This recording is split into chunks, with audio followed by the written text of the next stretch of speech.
Hello दोस्तों, नमस्कार। तो कैसे हैं आप? उम्मीद है आप सब बहुत ही अच्छे होंगे और आप लोगों की पढ़ाई बहुत अच्छे तरीके से चल रही होगी।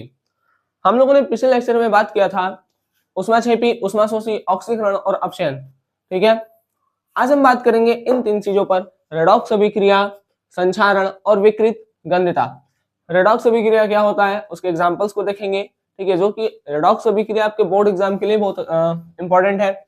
संक्षारण देखेंगे, संक्षारण भी आपके बोर्ड एग्जाम के लिए इंपॉर्टेंट है। और इसमें एक टॉपिक जो कि लगभग हर बार पूछता है, गैल्वेनाइजेशन या गैल्वेनीकरण या यसद लेपन, उसमें क्या होता है।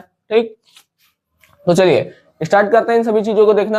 आपका जो थ्योरी लिखा है आप उसको लिख भी सकते हैं। ठीक है, आइए।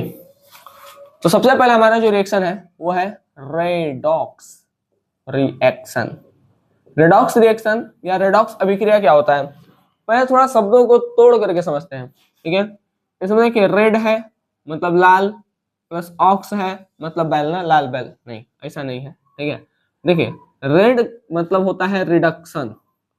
ठीक है, रेड माने रिडक्शन, ओएक्स मतलब ऑक्सीडेशन। ठीक है, लाल बैल नहीं। ठीक है, ये शॉर्ट फॉर्म है, रिडक्शन का रेड और ऑक्सीडेशन का ऑक्स, तो रेड ऑक्स।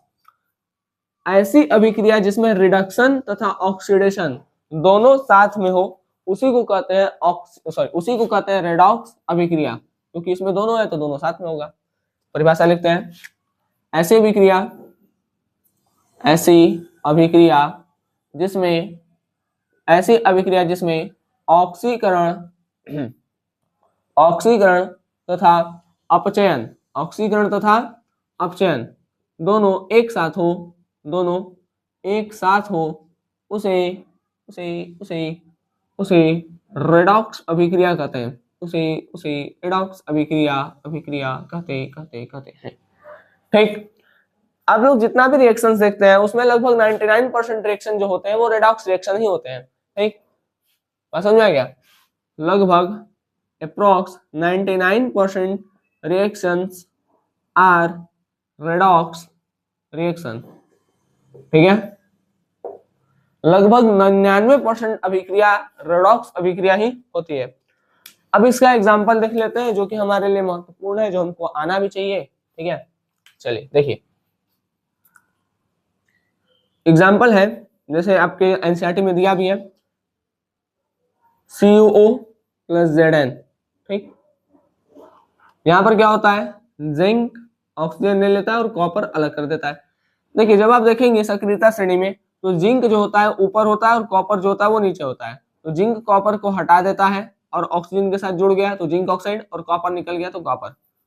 अब देखते हैं यहाँ पर ऑक्सीजन है, यहाँ पर ऑक्सीजन नहीं है, तो इसका क्या हो गया है, इसका हुआ है ऑक्सीजन का निकलना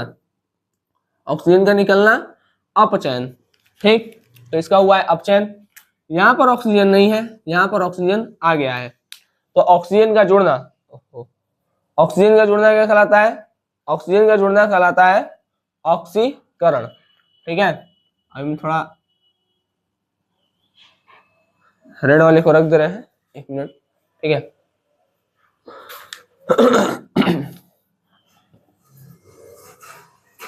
देखिए ऑक्सीजन का जुड़ना, यहाँ पर क्या हुआ, ऑक्सीजन मतलब यहाँ पर ऑक्सीजन नहीं था। ठीक है, यहाँ पर ऑक्सीजन आ गया तो यहाँ पर ऑक्सीजन था, यहाँ पर ऑक्सीजन गायब, तो ऑक्सीजन निकल गया, तो ऑक्सीजन का निकलना अपचयन। ठीक यहाँ पर ऑक्सीजन नहीं था लेकिन यहाँ पर ऑक्सीजन आ गया, तो ऑक्सीजन का जुड़ना ऑक्सीकरण। तो ये अभिक्रिया ऐसी अभिक्रिया है जिसमें ऑक्सीकरण और अपचयन दोनों साथ साथ चल रहा है। ठीक, अब देखिए इंपॉर्टेंट बात,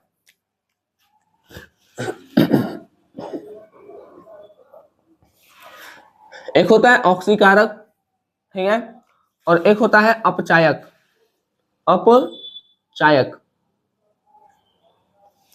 ऑक्सीकारक वो होता है जो ऑक्सीजन देता है। भाई कॉपर ऑक्साइड क्या कर रहा है, इसको ऑक्सीजन दे रहा है, तो ये हो जाएगा ऑक्सीकारक। जिसका अपचयन होता है वो ऑक्सीकारक होता है। ठीक है, देखिए सीधा बात, जो ऑक्सीजन देता है उसको क्या कहेंगे, ऑक्सीकारक। ऑक्सीजन देने वाला, ऑक्सीकारक मतलब ऑक्सीजन देने वाला।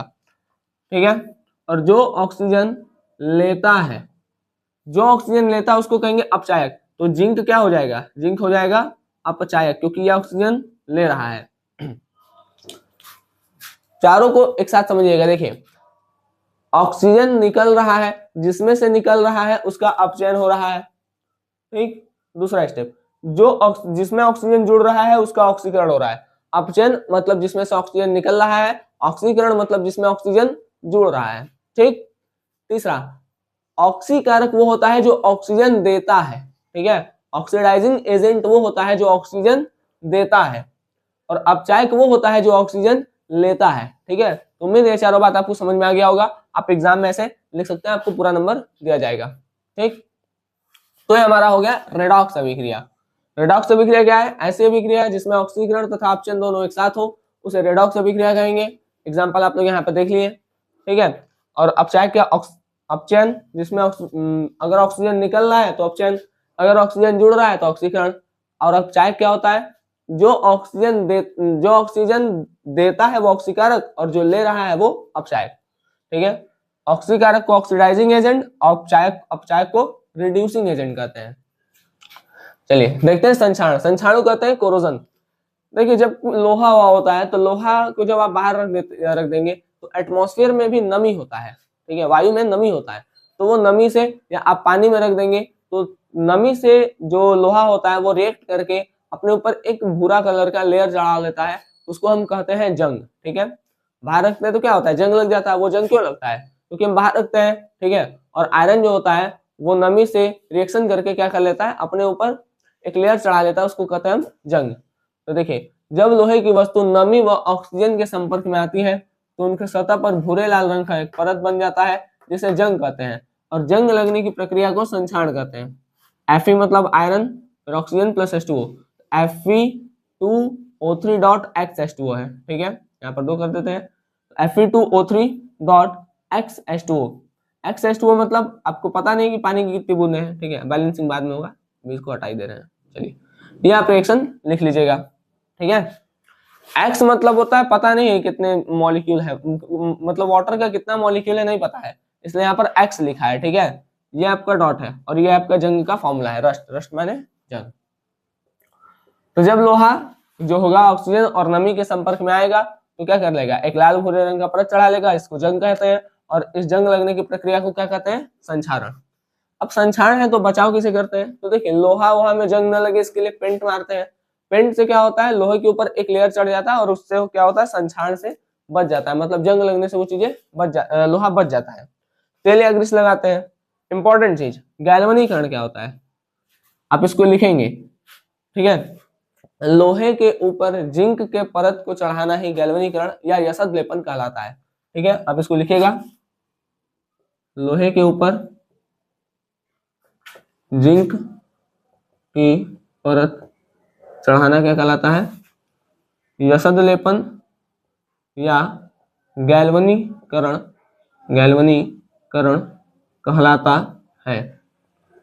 ठीक है, अब जिंक का ही क्यों चढ़ाते हैं, देखिए, जो लोहा होता है, लोहा मतलब नमी से, ऑक्सीजन से बहुत जल्दी रिएक्ट करता है। ठीक, लेकिन जिंक जो होता है, जिंक भी रिएक्ट करता है लेकिन बहुत धीरे धीरे धीरे धीरे, मतलब ये उतना तेज रिएक्ट नहीं करता है लोहे से, सॉरी, लोहे जितना तेजी से रिएक्ट नहीं करता है। जिंक रिएक्ट करता है ऑक्सीजन या नमी से, लेकिन बहुत धीरे धीरे रिएक्ट करता है। ठीक है, और इसका जब क्षरण होगा, मतलब अगर ये क्षरण मतलब कि जब ये खत्म होगा तो बहुत धीरे धीरे धीरे धीरे खत्म होगा। ठीक है, इससे क्या होगा, भाई लोहा है, ठीक है, ये मान लीजिए लोहा है, और लोहे के ऊपर ये जिंक का लेयर हो गया। ठीक, तो ये जिंक वाला लेयर जो होगा वो तो धीरे धीरे धीरे धीरे खत्म होगा, इससे क्या होगा, अंदर जो लोहा है वो बचा रहेगा। ठीक है, इसीलिए लोहे के ऊपर आप देखेंगे जिंक का लेपन कर दिया जाता है। ऐसे नट वट लगाएंगे तो नट के ऊपर ना एक सिल्वर, मतलब चांदी जैसा एक लेयर चढ़ा होता है ना, तो वो चांदी नहीं रहता, वो एल्युमिनियम कैसे लेयर चढ़ाते हैं, तो उससे एल्युमिनियम के लेयर चढ़ने से क्या होता है